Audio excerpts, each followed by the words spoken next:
Epístola do apóstolo Paulo a Tito. A carta do apóstolo Paulo endereçada a Tito.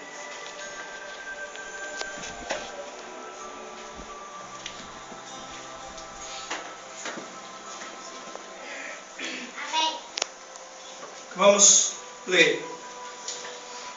Diz assim: Tu, porém, fala o que convém à sã doutrina. Os velhos que sejam sóbrios, graves, prudentes, são na fé, na caridade e na paciência, ou no amor e na paciência. As mulheres idosas, semelhantemente, que sejam sérias no seu viver, como convém às santas, não caluniadoras, não dadas a muito vinho, mestra do bem, para que ensinem as mulheres novas a serem prudentes e amarem seus maridos e amarem seus filhos. E serem moderadas, castas, boas donas de casa, sujeita a seu marido, a fim de que a palavra de Deus não seja blasfemada. O 6. Exorta semelhantemente os jovens a que sejam moderados. Em tudo te dá por exemplo de boas obras na doutrina. Mostra a incorrupção, gravidade e sinceridade, linguagem sã e irrepreensível, para que o adversário se envergonhe, não tendo nenhum mal que dizer de vós. Exorta aos servos que se sujeitem aos seus senhores e em tudo agradem, não contradizendo, não defraudando, antes mostrando toda a boa lealdade, para que em tudo seja um ornamento da doutrina de Deus, nosso Salvador. Amém? Amém. Irmãos, nós podemos ver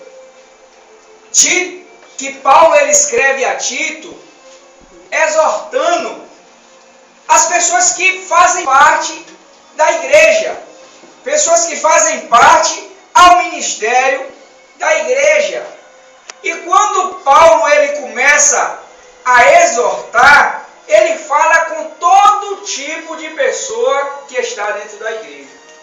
E lá ele orientando o seu discípulo, por nome Tito, ele orienta Tito para que Tito tivesse sabedoria para poder conduzir o povo de Deus, orientar o povo da casa de Deus. Aí ele diz assim: Tu, porém, fala a sã doutrina. E o que é a sã doutrina? A palavra de Deus. Ela é a sã doutrina. A sã doutrina é tão somente a palavra de Deus sem mistura nenhuma, sem nenhum achismo. Quando eu acho, já não é mais a sã doutrina, já tem alguma coisa aí pelo meio. Mas quando a palavra de Deus, ela mesmo se explica, é a sã doutrina. E nós hoje estamos num culto de doutrina. Então precisamos aprender a sã doutrina. Glória a Deus. Aí agora vai o primeiro conselho. Ele diz assim: os velhos que sejam sóbrios, graves, prudentes, são na fé e na caridade e na paciência. Aqui Paulo está advertindo um pessoal com a faixa de idade mais avançada. Os velhos que sejam sóbrios. Sóbrio, a Bíblia está dizendo que a pessoa não deve ter nenhum tipo de problema na mente, ou algum entorpecente, algo que tire o seu raciocínio, a sua intelectualidade normal. Ninguém pode. Ele está dizendo que o jovem, o velho, não deve deixar de ser sóbrio, que ele seja sóbrio, tem que ser lúcido, saber o que está fazendo, saber o que ele está querendo, porque a Bíblia orienta desta forma. Prudentes. Irmãos, a Bíblia diz que o crente ele tem que ser simples como uma pomba e prudente como a serpente. Como é que o crente ele é simples como a pomba? Irmãos, a Bíblia diz que o homem ele deve agradecer a Deus por tudo e deve se contentar com o cobertor que ele tem para se cobrir. Isso é ser simples, não é ser arrogante ou gostar de extravagâncias. Não, o crente tem que ser uma pessoa simples. Uma pessoa simples e prudente. Como é que eu sou prudente, irmão? O crente ele não é besta, ele tem que ser prudente. E a Bíblia está dizendo que nós temos que ser prudentes. Se eu vejo que alguém quer me passar a perna, eu tenho que ser prudente. Eu não vou fazer amizade com essa pessoa. Se eu estou vendo que algo vai me prejudicar, a Bíblia diz que eu tenho que ser prudente. Então eu não vou me contaminar com isso. Eu tenho que ser prudente, eu tenho que analisar as coisas antes de fazer. São na fé. Irmão, tem muita gente que está doente na fé. Tem muita gente que está doente. Quando é que uma pessoa ela pode se autoexaminar? Porque quem analisa uma pessoa se ela está boa ou doente na fé é a pessoa mesma.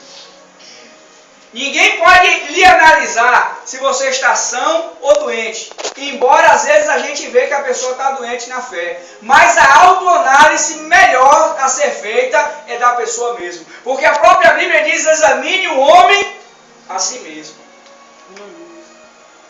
O crente está cheio de dúvida, está doente na fé. O crente não tem mais vontade de vir à igreja, ele está doente da fé. O crente anda de mal com um irmão, com um vizinho, seja lá quem for, ele está doente na fé. E a Bíblia diz que nós temos que ser são. Eu tenho que ter inteira convicção daquilo em que eu estou vivendo, aquilo que eu quero. Eu quero Jesus, então eu quero Jesus. Aleluia. Sejam são na fé, na caridade e na paciência. Na caridade é no amor, irmão. O crente tem que amar, tem que fazer caridade, ajudar as pessoas, né? E tem que ser paciente. Mas essa palavra está dizendo para os velhos. E eu sou novo e eu vou viver isso também. Mais adiante ele vai explicar. Aí agora ele vem falando para as mulheres. As mulheres idosas, semelhantemente a quem? Aos homens. Aí ele diz assim: que sejam sérias no seu viver, como convém às santas, não caluniadoras. Irmãos, a gente só pode falar aquilo que a gente tem certeza. Quando eu falo algo que eu não tenho certeza, eu posso estar fazendo uma calúnia de alguém. Eu posso estar cometendo um delito contra a palavra de Deus. Sério no viver, como convém às santas, não caluniadoras, não dadas a muito vinho, mestra do bem. Aqui está dizendo que a mulher tem que ser mestra do bem. Mas tem uma palavra aqui que pode lhe trazer alguma dúvida. Com certeza, essa palavra, ela traz alguma dúvida. Porque ela diz assim que a mulher, ela tem que ser não dada a muito vinho. Aí você se pergunta, e um pouco eu posso? Porque a Bíblia está dizendo que a mulher não seja dada a muito vinho. E um pouco pode, irmão? Eu posso tomar um pouquinho de vinho? De que tipo de vinho o apóstolo Paulo estava escrevendo aqui? Qual seria o tipo de vinho utilizado no período que as cartas estavam sendo escritas? O vinho que Paulo estava falando, que quando ele escrevia aqui, era tão somente o suco da uva, que não era fermentado, não tinha introduzido o álcool. Veja o que a Bíblia diz lá em Provérbios 23:31 sobre o álcool, sobre o vinho. Provérbios 23, Glória a Deus. E o versículo de número 31.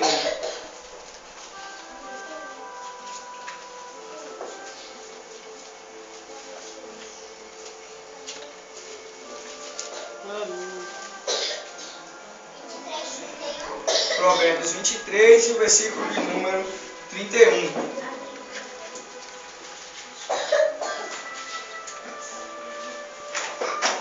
Vou ler para ganharmos tempo. Não olhes para o vinho quando se mostra vermelho, quando se resplandece no copo e se escoa suavemente. O que é que a Bíblia está falando? Irmão, não devo nem olhar. Não olhe para o vinho quando ele está lá vermelhinho no copo e ele desce suavemente. Nós devemos analisar a palavra do vinho quando ela está introduzida num contexto. Quando Deus está dizendo que eu não devo nem olhar, com certeza Ele está falando do vinho alcoólico. E eu não devo nem olhar. E quando Ele diz que eu devo beber um pouquinho de vinho, Ele está falando que eu devo tomar um pouco do suco da uva, porque era assim que era chamado o vinho. Era o vinho fermentado e o vinho vontade de tomar. Aí a Bíblia diz, não olhe para o vinho quando se mostra vermelho e se escoa suavemente. Nem para isso nós devemos olhar. Veja o que em 2 Pedro também diz. Louvado seja Deus. 2 Pedro, capítulo 1, versículo de número 6. Glória a Deus.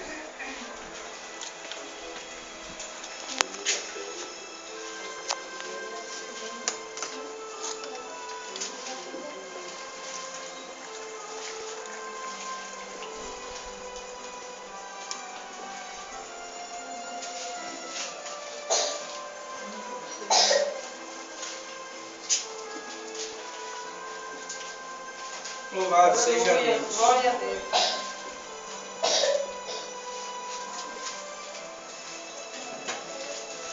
Vamos ler o versículo 5. 2 Pedro 1, 5.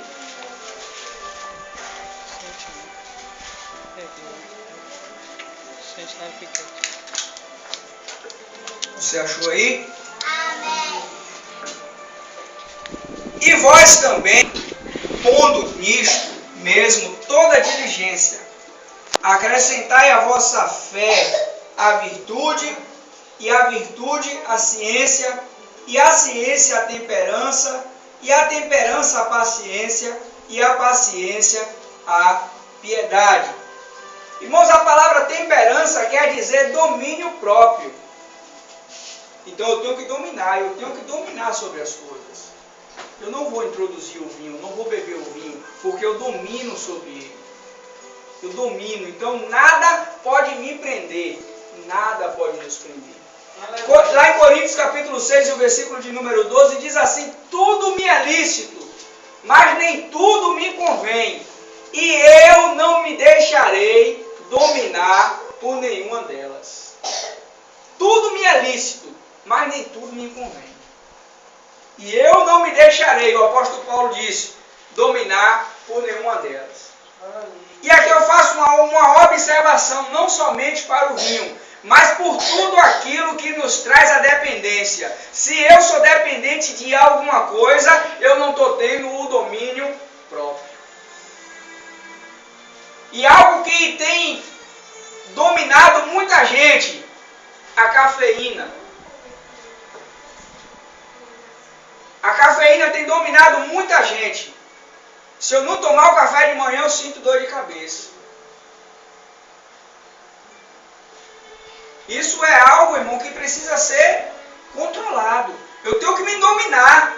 Eu tenho que dominar o meu corpo. Se eu não tomar, para mim tanto faz. Aí a gente costuma falar muito sobre a bebida, sobre o cigarro, sobre a droga e, consequentemente, estamos presos a alguma coisa que também nos aprisiona. Tem gente que é viciada em Coca-Cola. Ah, mas a Coca-Cola não faz mal? Faz sim. Tudo que traz dependência faz mal. Tudo que lhe traz dependência. Ah, eu não como sem farinha, eu sou dependente da farinha. Faz mal, irmão. Se não tiver farinha, eu fico com fome. É uma dependência. E eu não posso ser dependente de nada. Eu tenho que ter controle sobre todas as coisas. Eu tenho que me dominar. Eu tenho que dominar. A Bíblia diz que quando Jesus ele fez o homem, ele disse que o homem domine sobre tudo. Sobre os animais, sobre as aves do campo, que o homem domine sobre tudo. E principalmente você tem que aprender a se dominar. Aí outra coisa que ele diz assim, a paciência é algo que é difícil, mas precisamos ter paciência. Dominar as nossas emoções é algo extremamente difícil de ser feito. É dominar a nossa paciência. Mas precisamos aprender com o Senhor Jesus. A mudança só vem na nossa vida quando parte de dentro do nosso coração. Quando eu ouço a palavra de Deus e aí eu determino mudar. Mas às vezes eu ouço a palavra e não mudo. Se esforça. Precisamos nos esforçar. Servir a Jesus e adaptar a nossa vida da forma que Jesus quer não é como um passe de mágica. Adaptar a nossa vida como Jesus quer é com dor e sofrimento. Porque Jesus diz assim, aquele que quiser seguir após mim, negue a si mesmo, tome a sua cruz e siga-me. Aleluia. Glória a Deus. Quando nós analisamos esse texto, nós vemos que para seguir Jesus é algo difícil. Eu preciso negar algumas coisas que eu gosto de fazer para seguir a Jesus. Mas isso aí é com o passar do tempo. Há algum tempo eu preguei aqui sobre a conversão de Paulo e a conversão de Pedro. E eu vou refrescar a sua memória. Porque às vezes alguém se converte como Pedro e outro se converte como Paulo. E como foi que Pedro se converteu? Irmãos, Pedro se converteu na beira do lago, do mar, se converte, passa-se o tempo e lá no livro de Lucas, no capítulo 22, Jesus ainda diz assim com Pedro, Pedro, Satanás tentou te cirandar como trigo, mas eu não permiti para que quando tu vieres a se converter, tu dê testemunho aos teus irmãos. Observamos que Pedro, apesar de andar com Jesus, ainda não estava convertido. Quando Jesus estava no Monte das Oliveiras orando, que chega a hora de ele ser entregue ali para ser morto. Quando os soldados chegam para pegar Jesus, Pedro arranca a espada da bainha e corta a orelha do soldado. A intenção de Pedro não era arrancar a orelha do cara. Era... O camarada era ruim de mira. Na hora que ele meteu foi no pescoço para arrancar, o cara deu uma saidinha e pegou na orelha. Então Pedro andava com Jesus, mas ainda precisava ser moldado, precisava ainda ser lapidado, precisava ainda algumas adaptações na vida de Pedro. Já Paulo, a Bíblia diz que ele era ímpio, não servia a Deus, ao Senhor Jesus, ele servia a Deus da forma do judaísmo, como ele tinha aprendido dos seus pais. Ele era fariseu, com todos os seus costumes da lei, mas ainda não tinha conhecido Jesus, ele perseguia a igreja. Mas um dia ele vai levar cartas a Damasco para perseguir a igreja, e quando chega lá, a Bíblia diz que um resplendor como uma luz forte clareia os olhos de Paulo. Paulo cai do cavalo e depois ele chega até a cidade. Quando ele retorna à sua visão, aquele homem já era um novo homem. Então tem pessoas que aceitam a Jesus e consequentemente com uma semana, 15 dias, você olha para aquela pessoa e fala, rapaz, como aquela pessoa mudou? Rapaz, mudou de repente. Foi como Jesus lá na Caná da Galileia, quando mandou encher as talhas de água e transformou em vinho. Foi de repente que aquelas águas foram transformadas em vinho. Foi de repente. Foi uma transformação radical. Mas tem crente que ele vai ser como Pedro. Jesus vai tratando, moldando, e de repente aquela pessoa ela vai entrar nos padrões de Deus. Por isso é que eu entendo que quando a Bíblia diz, você que é mais forte, suporte o mais fraco. Porque nem tudo o que eu consigo fazer, nem tudo o que eu rejeito, o meu irmão também vai conseguir rejeitar. Porque eu não posso de maneira nenhuma exigir que você mude igual eu mudei, como eu mudei. Porque quem transforma o homem é o Espírito Santo.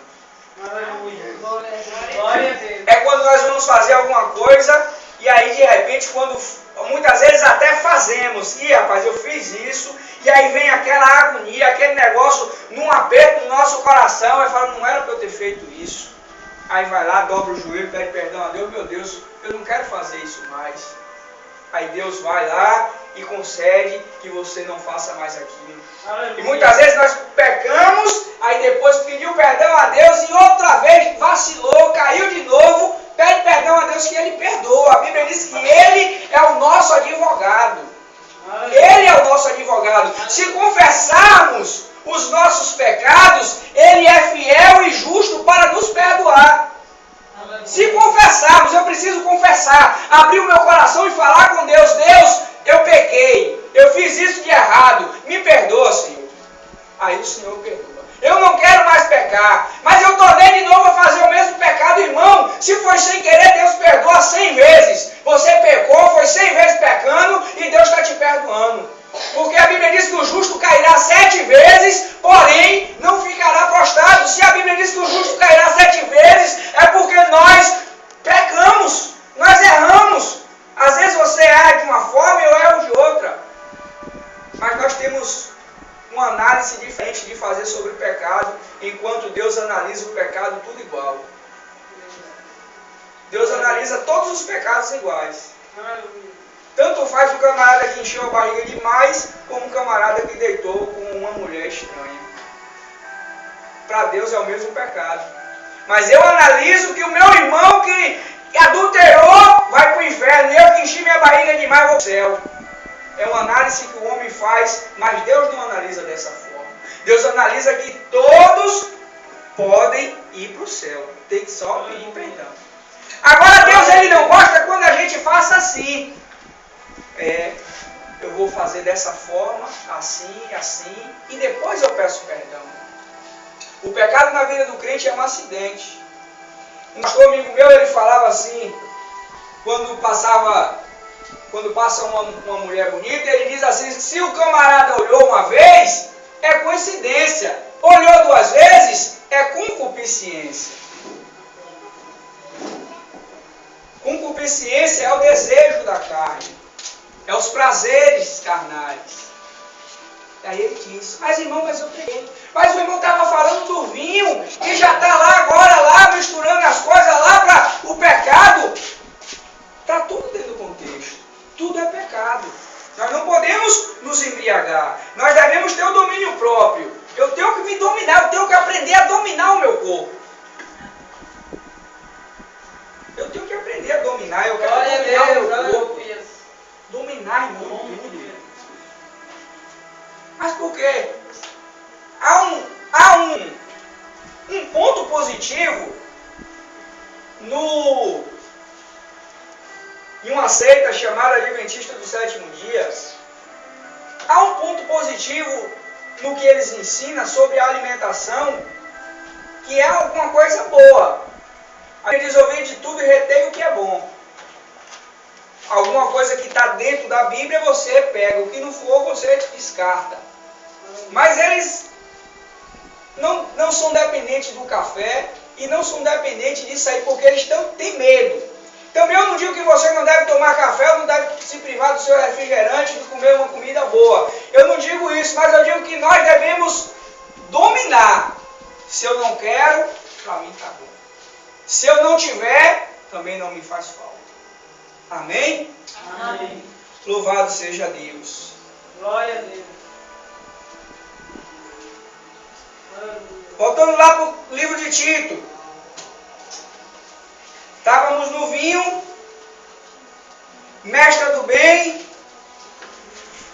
E no vinho quer dizer que a gente tem que ter o domínio próprio. Eu tenho que me dominar. Você tem que se dominar. Se domine. Deus ele nos deu essa capacidade de nos dominar. O inimigo não pode dominar sobre nós. Para que ensine as mulheres novas a serem prudentes e amarem seus maridos e amarem aos seus filhos. E aqui vai um conselho para as mais novas, que não gostam de ouvir as mais velhas. As mais velhas sempre têm bons conselhos para dar às mais novas. Porque a Bíblia diz, mas como é que a nova vai, ou o novo vai ouvir um conselho, se a pessoa mais velha não gosta de aconselhar? Precisa ter uma sintonia dos mais velhos com os mais novos. Eu, glória a Deus, eu sempre gostei de ouvir os mais velhos. Sempre gostei. Embora que na minha adolescência, antes de Cristo, eu ouvia algumas experiências, mas não queria ouvir conselhos. E isso faz parte da vida do jovem, não querer ouvir conselhos. E por isso faz muita coisa errada e depois se arrepende do que fez. Para que ensine as novas a serem prudentes e amarem os seus maridos e amarem os seus filhos. Louvado seja Deus. É algo de bom que o Senhor ensina, que é para passar de geração em geração. Uma mulher mais velha, com certeza, ela tem conselhos bons para dar às mulheres novas.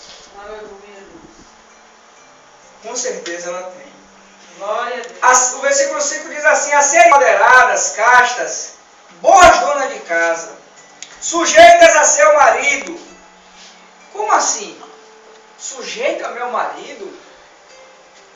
Irmãos, nós estamos vivendo em uma modernização, aonde a mulher ela está crescendo de tamanha, uma forma tamanha, que é de os homens temerem.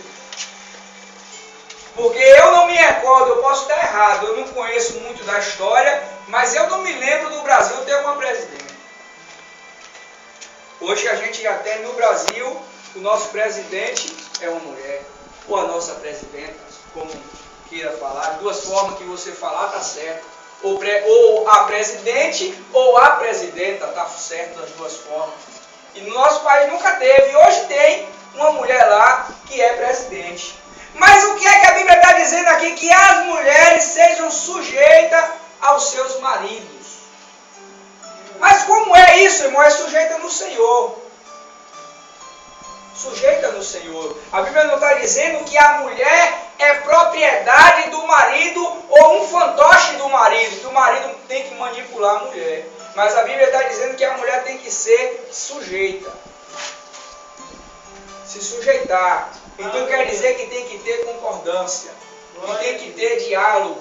Que a mulher não deve tomar decisões sozinhas, mas que ela tem o seu marido para lhe aconselhar. Porque a Bíblia diz que o homem é a cabeça da mulher e Cristo é a cabeça do homem. Cristo é a cabeça da igreja. É desta forma que a Bíblia ensina, mas o mundo não ensina mais dessa forma. Irmão, se uma mulher hoje falar, olha, eu vou botar a comida do meu marido, outra diz logo assim, tu bota a comida dele até hoje, já basta o que eu faço, está lá feito, em cima do fogão. Eu não sou empregada dele para botar, diz logo assim. Já basta o que eu fiz, eu já botei lá, já está cozida. Já cozinhei. O mundo, irmão, só ensina contra a palavra de Deus. A palavra de Deus diz que o homem deve ser sujeito. Se o marido faz questão de você colocar a comida no prato, coloque, meu filho. Mas se ele não está nem aí, não coloque. Mas se o camarada chega em casa e diz assim, rapaz, cheguei do trabalho agora. Tem comida, bota uma comida para mim aí. A mulher vai lá e coloca a comida para o marido. Não é nada demais. Mas se ele não está nem aí para isso, ele vai lá e bota a comida dele. Glória a Deus. Isso aí é família. E na família a gente não. mexe, porque o casal, cada um tem um temperamento diferente, um gosta de uma coisa, outro gosta de outra, mas a Bíblia orienta que a mulher seja sujeita. Bota pra ele e bota pra mim também. Amém. Tá tudo bom de ouvir?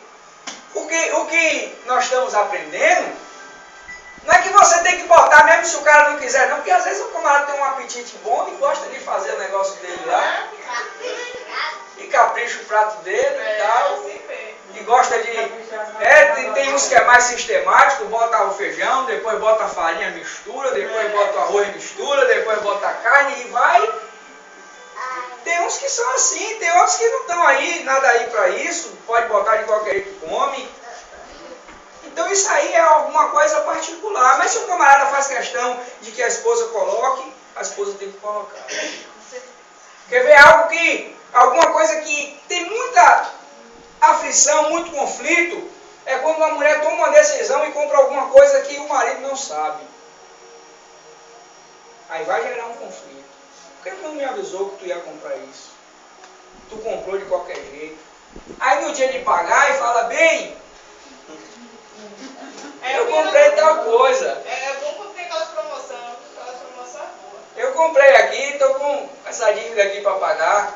Aí bem vai lá, contrariado, e tem que pagar. Mas é alguma coisa, a Bíblia, irmão, quando ela nos exorta, ela só nos exorta para o nosso bem. Jesus, ele nunca falou com o ser humano para ver o ser humano cair na pior.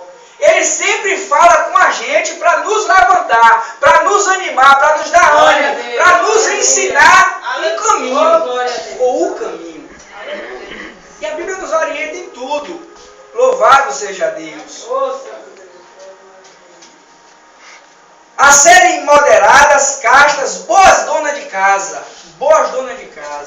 sujeita a seu marido, a fim de que a palavra de Deus não seja blasfemada. Está vendo qual é o objetivo do Senhor? Não é nem para que o camarada se sinta bem, é para que a palavra dele não seja blasfemada. Porque as pessoas estão a nos observar. Glória a Deus. E uma simples palavra que às vezes a gente fala que acha que não tem importância, a pessoa ouve e acha que tem uma grande importância. Um colega meu agora à tarde, ele me ligou e perguntou, Ivan, tem uma trena minha em tua mão? Eu falei, tem, está aqui. Aí quando foi agora, no final da tarde que eu fui, eu falei, aqui sua trena aqui para você não me cobrar. Ele falou, não lhe cobrei não, rapaz, tu é crente, tu está dizendo que eu cobrei. Eu falei, rapaz, uma palavra que eu falei, o cara já se levantou para dizer, tu é crente? Que estava dizendo que eu já estava acusando ele, eu só falei brincando com ele. Falei, de qualquer forma, você não me cobrou se você perguntou se estava aqui na minha mão. Aí eu falei, assim como é simples, eu pensei, assim como é simplesmente uma palavra, uma coisa simples que não tem, aparentemente não tem nenhum valor, ele observou, e como se fosse uma coisa mais grave, ele poderia falar mais. E uma simples coisa, irmão. Então a Bíblia diz, a Bíblia nos orienta para estar sempre vigiando. E às vezes a gente cochila. Normal. Às vezes a gente vacila. Quem é o guarda que passa a noite toda vigiando? Só o Senhor. A Bíblia diz que o guarda de Israel, eis que te guarda, o guarda de Israel, não tosquenejará. O Senhor nem sequer pisca o olho. Glória a Deus. Não tosquenejará, nem piscar o olho assim, irmão. O Senhor, ele está sempre nos vigiando. Mas às vezes a gente vacila. Às vezes a gente dá uma escorregada. Mas glória a Deus que o Senhor está a nos segurar. Aleluia. E falando em Deus nos segurando, eu gosto de dizer que Deus, ele me segura. Eu não gosto de dizer como a música diz aí, segura na mão de Deus e vai. Porque eu não tenho força nenhuma para segurar na mão de Deus. É Deus que segura na minha. Glória a Deus. Que força que eu tenho para segurar na mão dele? Eu falho, pecador. Nós somos falhos. E vai ter força para segurar na mão dele. Se ele não estiver segurando na mão da gente, a gente se escapole. Mas graças a Deus que ele está segurando na nossa mão. Louvado seja Deus. O versículo 6 ele diz assim: exorta semelhantemente os jovens que sejam moderados. E aqui vai para os jovens, que sejam moderados. O que é que quer dizer moderado? Irmão, o jovem ele não está privado de fazer as coisas, mas tudo tem que ser com moderação. Tudo tem que ser com moderação. Tudo tem que ser com ordem e com decência. Amém? Amém. Glória a Deus. Em tudo te dá, por exemplo. Observe que ele falou aos velhos, depois ele fala às senhoras, depois ele fala aos jovens, e agora ele está falando com a liderança. Que Tito era o líder da igreja.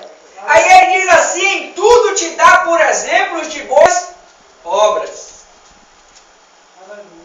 Na doutrina mostra incorrupção, gravidade e sinceridade. Irmão, o crente tem que ser sincero. E para que isso aconteça, é preciso que parta da liderança. Foi isso que Paulo estava aí escrevendo.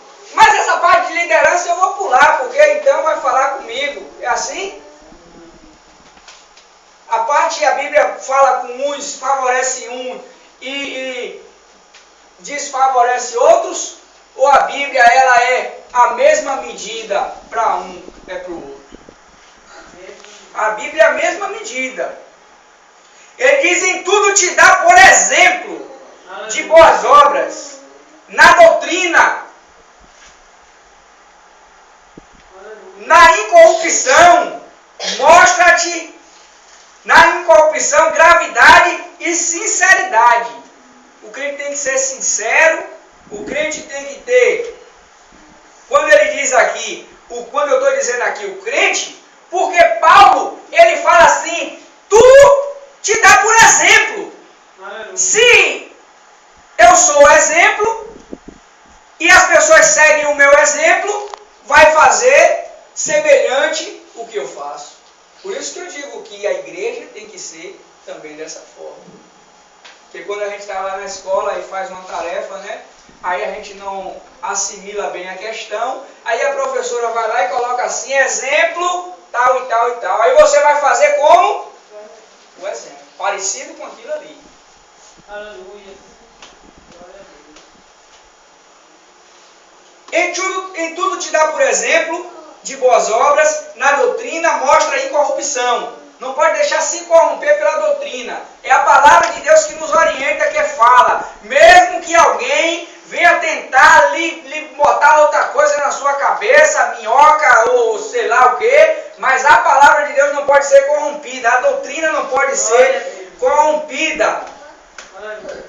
Mostra-te incorrupção, gravidade e sinceridade. Linguagem sã e irrepreensível, para que o adversário se envergonhe, não tendo mal, nenhum mal que dizer de vós. Linguagem sã. Irmãos, as nossas palavras, a Bíblia diz que tem que ser temperada com sal, para que seja agradável aos ouvintes, aquele que ouvem a palavra. Então não é todo tipo de conversa que o crente tem que estar no meio. Não é todo tipo de conversa, não é todas as palavras que o crente tem que falar ou deve falar. E como é que eu sei a palavra que eu posso falar e a que eu não posso? Não é eu que vou te dizer. É o Espírito Santo que está com você. Naquele dia que você aceitou Jesus e diz assim, eu aceito, o Espírito Santo ele entrou na sua vida e ele vai falar o que é que está errado e o que é que está certo. Glória a Deus. Mas lá no Salmo diz assim, quando ouvires a voz do Espírito Santo, não endureçais o vosso coração. Às vezes o Espírito Santo fala com a gente endurece um pouquinho, aí fala, acho que não foi comigo não, será que foi com o irmão que está aqui do lado? Né? Não, essa aí não foi comigo, aí vai ficar procurando, será que o Espírito Santo falou com quem? Mas foi com você mesmo, irmão. Foi com você mesmo. Tem gente que diz que, e a gente pode fazer uma analogia, que o Espírito Santo ele não é como um carteiro que vem entregar uma correspondência e lá na correspondência ele escreve assim, não mora mais aqui. se mudou, não foi encontrado. Não. O Espírito Santo, quando ele vem no destino certo. Coração do irmão Ivan. Quando ele vem, acabou. Não tem como ele chegar, não achei. Achei, ele só vem certo. Então, quando você ouvir uma voz no seu coração, sentir Deus falando com você, abra o seu coração, porque Ele está falando contigo. Aleluia. Ele está querendo te mostrar a salvação. Porque a Bíblia diz que o reino dos céus é tomado à força. Se é tomado à força, eu tenho que lutar, porque eu quero o reino dos céus. Ainda que cair, não ficarei prostrado, disse o salmista Davi.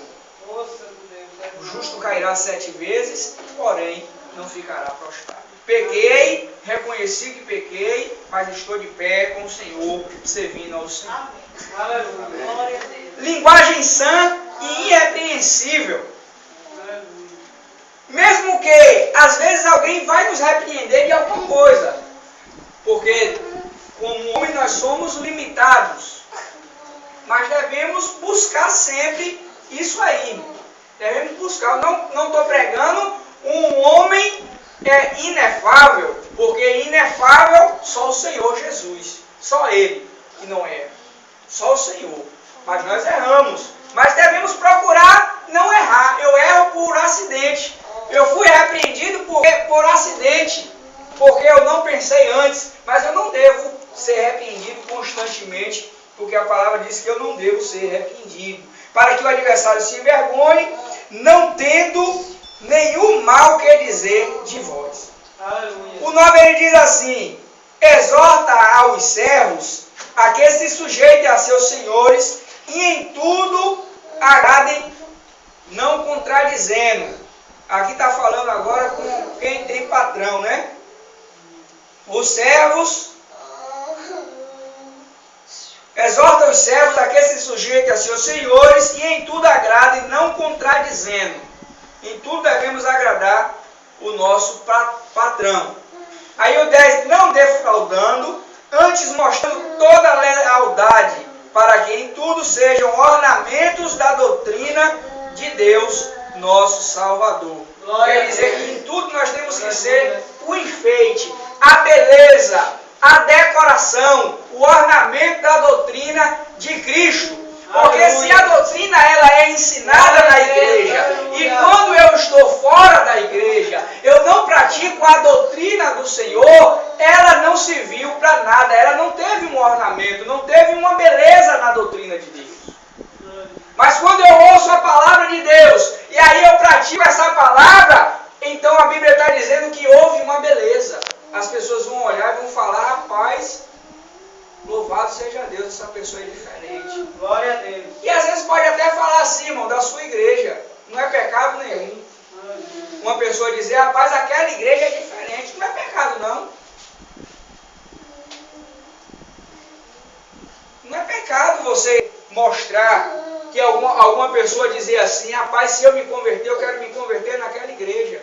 Porque se a pessoa vai falar isso, porque ela está vendo que na igreja que você está tem alguma diferença. Glória a Deus. Na igreja que você congrega, há uma doutrina aonde trouxe na sua vida um ornamento. As pessoas olham para você e ele vê bonito. Não pela sua fisionomia, não pelo seu exterior, mas pelo seu interior, pelo aquilo que está dentro de nós. As pessoas olham e falam: rapaz, esse rapaz é bonito, é educado, né? Ele chega, dá bom dia, ele sai, cumprimenta, ele fala com as pessoas e é uma pessoa diferente.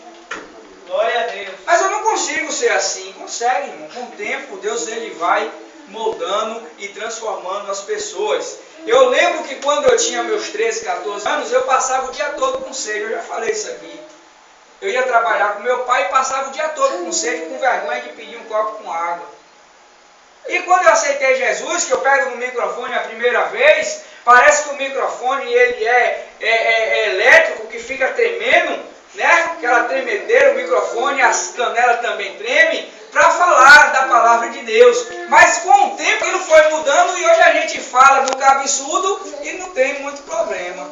Aleluia. Porque Deus muda. Glória a Deus. É Deus que transforma. Aleluia. É o Senhor que vai Oh, mudando. glória a Deus. Louvado seja Deus. Santo é o teu nome, Deus. Então essa é a doutrina de Deus, é a doutrina, é a palavra de Deus, que nós possamos colocá-las em práticas e com certeza a nossa vida ela ainda vai mudar mais e mais. Amém. Glória a Deus. Porque a nossa vida não estabilizou aqui não, irmão. Todo dia nós precisamos de uma mudança. Todo dia precisamos nos adaptar em alguma coisa. Todo dia eu preciso matar um leão.